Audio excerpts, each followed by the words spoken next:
하나님,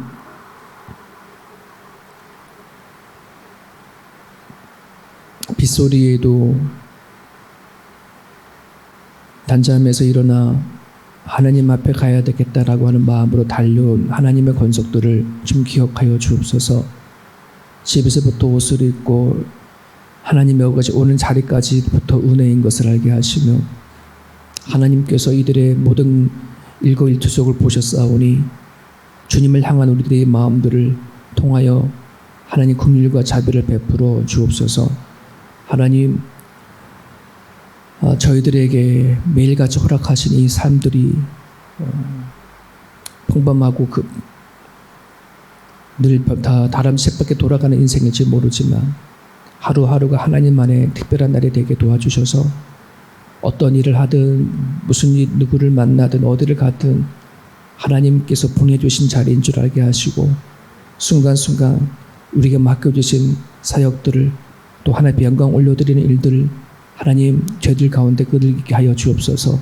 저희 교회가 하나님 축복의 통로가 되기를 원하고 일하시는 자리가 되어줄 수 있기를 원합니다. 육으로 병든 사람들, 마음에 병든 사람들, 영적으로 연약한 사람들 찾아와 주시고 만나 주셔서 손 내밀어 주시고 이렇게 세워 주시고 힘 주셔서 하나님을 경험하게 하여 주옵소서.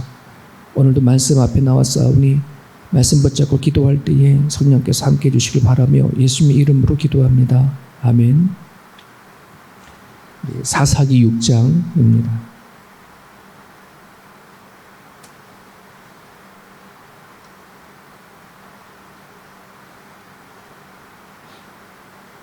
사사기 6장 1절부터 10절까지 본문입니다. 사사기 6장 1절에서 10절까지 보겠습니다. 우리 같이 읽겠습니다. 이스라엘 자손이 또 여호와의 목전에 악을 행하였으므로 여호와께서 7년 동안 그들을 미디안의 손에 넘겨주시니 미디안의 손이 이스라엘을 이긴지라.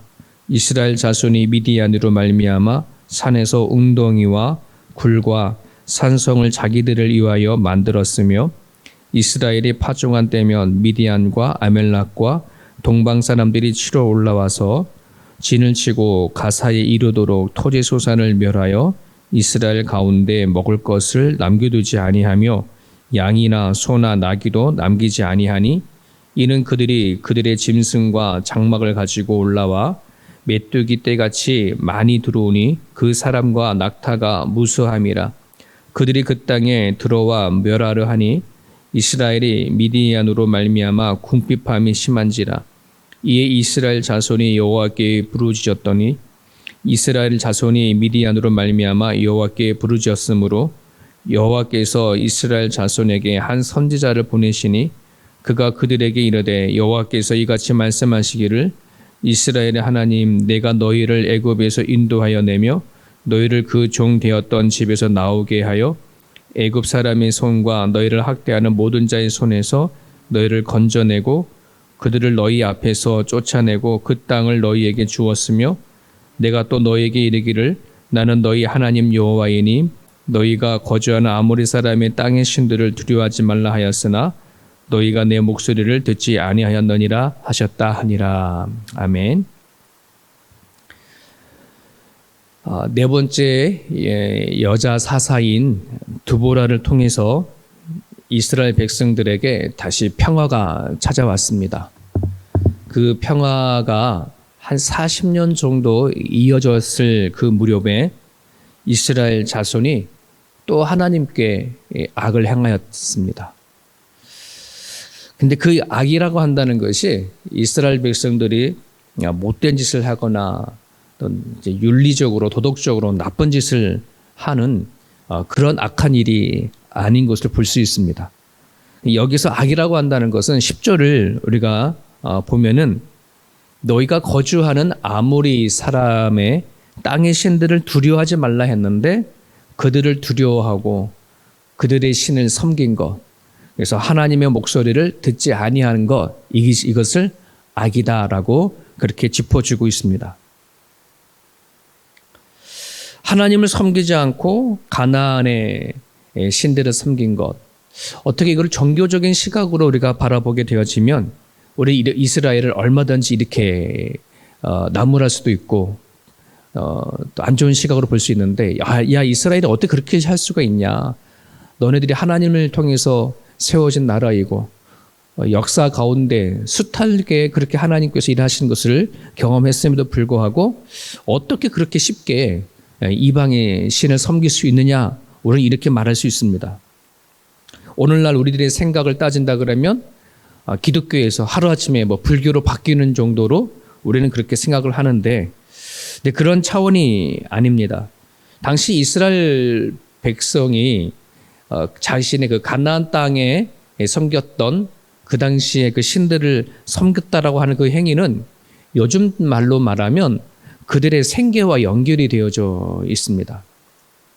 양을 치며 살던 유목민이었던 이스라엘 백성들이 가나안에 정착하면서 농사를 짓는 농사꾼이 되어지면서 그들에게 가장 중요한 것은 그 곡식이 얼마나 많이 풍성하게 열리느냐 또 맺히지 못하느냐 하는 것이었습니다. 그러니까 이스라엘 백성에게 농사의 결과는 먹고 살아가는 것과 직결탄을 맞게 되어지는 거죠.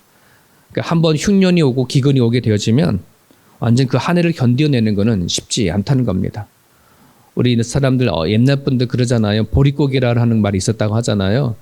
저희 때는 보릿고개를 경험한 적이 없었지만 옛날 우리 한국 사람들 같은 경우에도 한 해 한 해가 그 농사의 결과에 따라서 되게 어려움을 많이 겪기도 하고 또 아니면 넉넉하게 살기도 하고 하는 일이 있었던 것처럼 이스라엘 백성들에게 농사의 결과는 거의 삶과 연결이 되어졌습니다.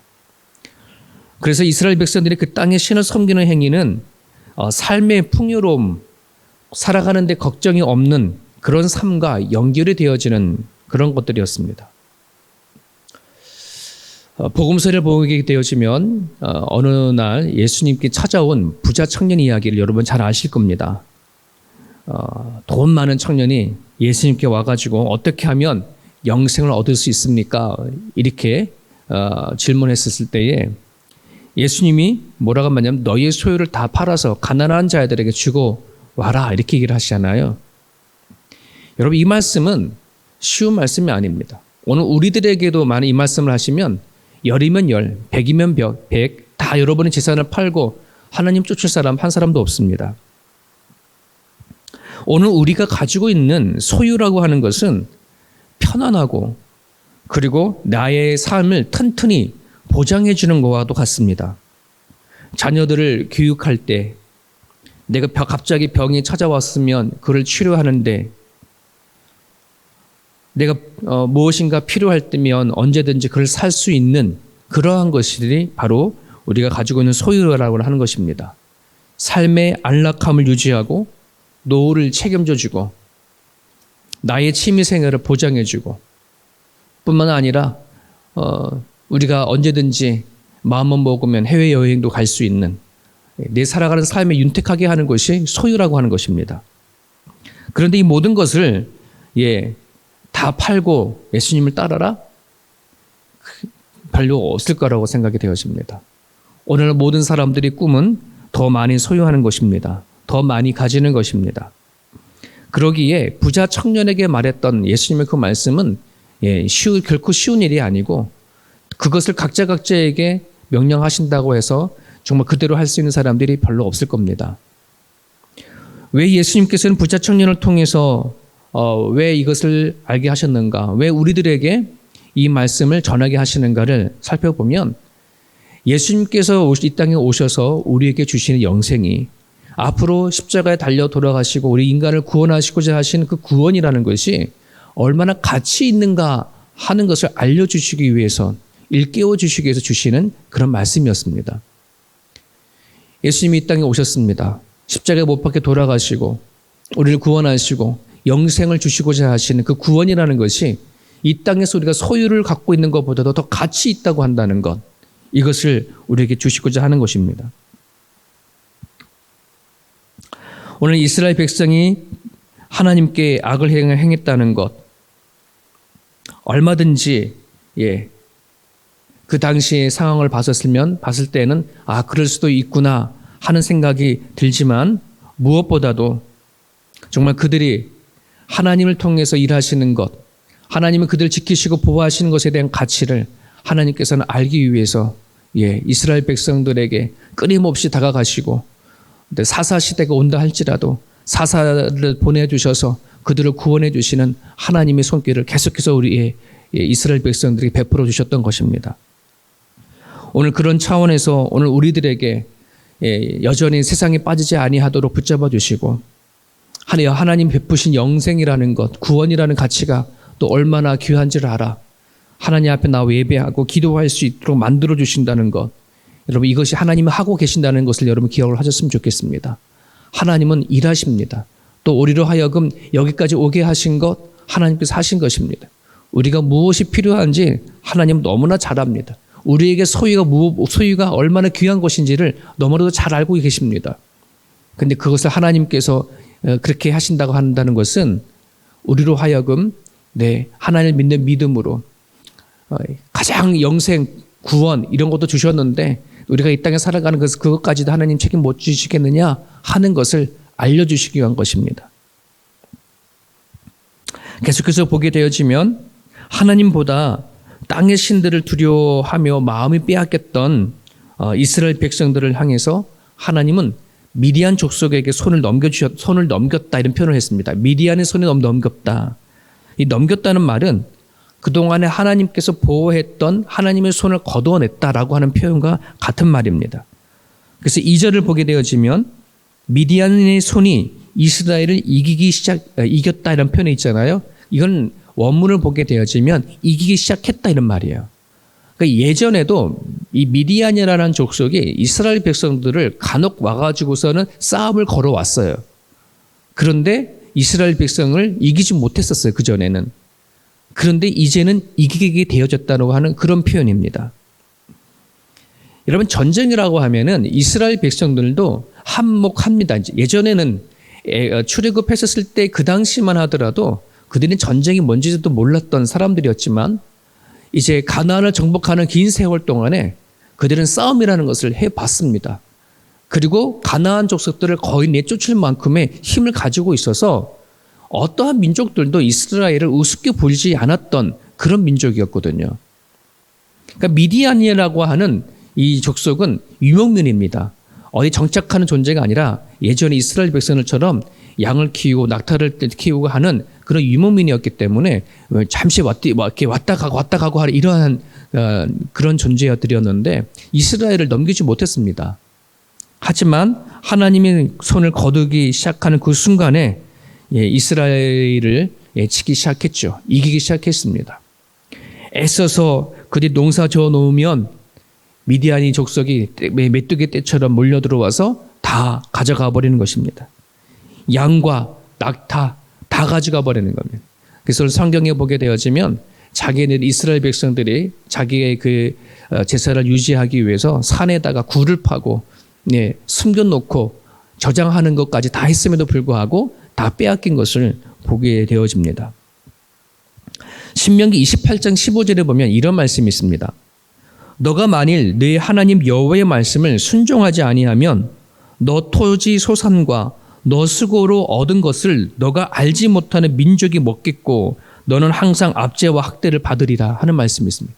완전히 있는 말씀 그대로인 겁니다. 이스라엘 백성들에게 말씀하신 바대로 너희들이 하나님의 말씀을 순종하지 아니하면 너네들이 가지고 놓았던 모든 토지 소산과 너가 수고로 얻은 모든 것을 너가 알지 못하는 족속에게 다 빼앗길 것이다. 말씀 그대로 이루어지는 거예요. 이런 말씀을 보게 되어지며 성경을 이렇게 쭉 읽어보게 되어지면 하나님의 말씀은 한 점 한 일획도 틀리지 않고 이루어지는 것을 우리는 보게 되어집니다. 성경을 보면서 이런 거를 보면서 그렇구나 말씀대로 그대로 다 이루어졌구나 또 지금도 하나님이 말씀대로 그렇게 이루어 가시는구나 하는 것을 발견하는 것이 이게 은혜이죠. 사람들이 하나님을 믿는데 가장 많이 착각하는 것이 뭐냐 그러면 하나님은 하나님이고 현실은 현실이다라고 생각하는 그러한 신앙관이거든요. 그것만큼 착각이 없는 것이 없습니다. 성경은 보면 볼수록 우리가 신앙생활을 오래 하면 할수록 하나님이 현실이다 하는 것을 여러분들이 다 경험을 하셨으면 좋겠습니다. 오늘날 성경이 끊임없이 우리에게 선포하는 것이 바로 오늘 우리가 살아가는 데 있어서 현실은 하나님이다 하는 것을 끊임없이 얘기해 주고 있습니다. 우리를 먹이고 우리를 입히고 살게 하시고 또 우리로 하여금 우리가 그토록 원하고 바라는 평안이나 또 행복이나 또 기쁨, 이것은 하나님의 일 통해서만 온다는 사실을 성경은 끊임없이 얘기를 하고 있습니다.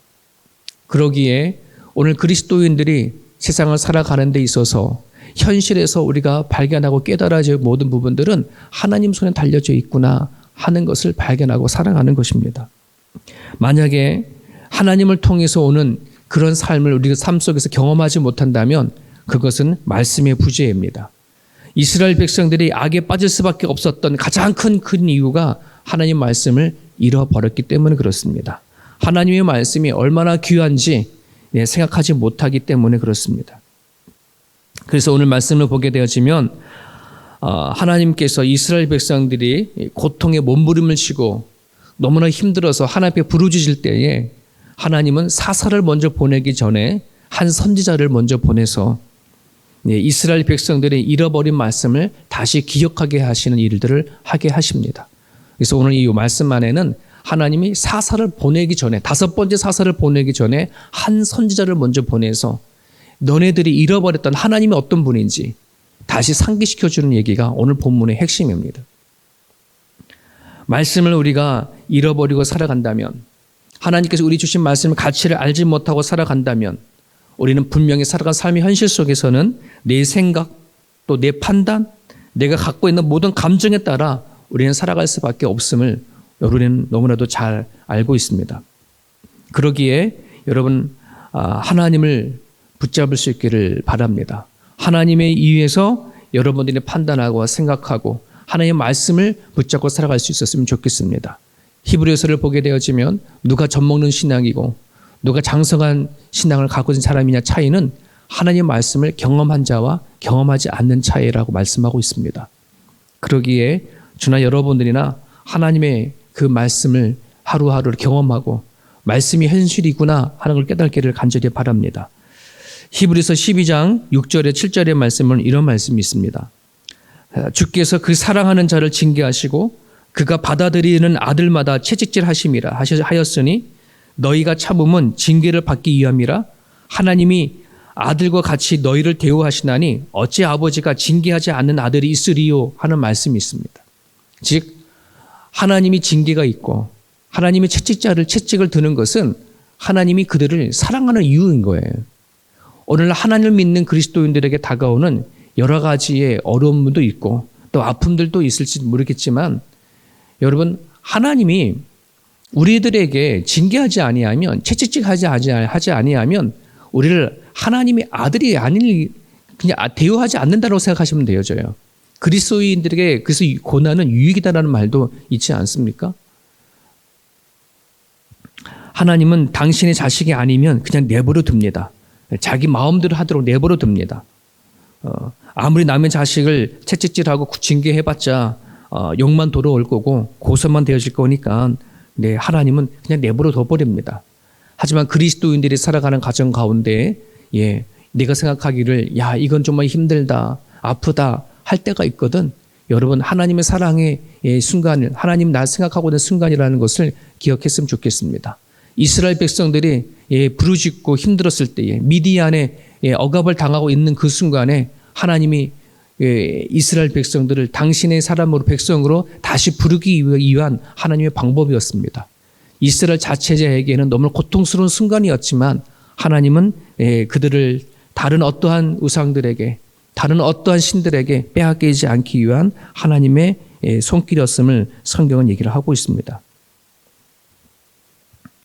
그런 차원에서 여러분, 하나님의 말씀을 여러분 마음에 간직하시고 우리가 좋은 일이 있든 또 그렇지 못한 일이 있든 하나님께서 우리를 세상에 빼앗기지 않게 하시기 위한 하나님의 열정과 하나님의 그 사랑이 여전히 우리 가운데 적용되고 있음을 기억을 하셨으면 좋겠습니다. 여러분들 기도해 주실 때에 성경에서 우리를 향하여서 끊임없이 말씀하시는 주님의 음성을 사모할 수 있도록 여러분 기도하셨으면 좋겠습니다. 내 안에 주님의 말씀이 있어야 내가 오늘을 살아가더라도 내 기쁨 가운데 살아가고요. 좋은 일이 있든 그렇지 못한 일들이 있든 하나님 앞에 의미 있는 하루가 되올 줄 믿습니다. 오늘 주신 말씀을 붙잡고 이 시간 이렇게 기도했으면 좋겠습니다. 하나님 말씀을 듣고 잘 간직하며 살아갈 수 있게 달라고 기도하시고요. 우리에게 임한 구원과 영생이 얼마나 가치가 있는 것인지, 내가 이 시간 하나님을 알고 살아가는 것이 얼마나 놀라운 은혜인지를 깨닫게 해달라고 여러분 기도해 주시고, 여러분 살아가는 삶의 현장이 아프거나 힘들면 그냥 부르짖기를 바랍니다. 그 부르짖음은 하나님이 반드시 들으시고 일하시는 것이니까 이 시간 여러분들 같이 기도해 주시고 오늘 하루도 주님 가운데 승리하시는 복된 하루 되시기를 바랍니다. 우리 같이 기도하겠습니다.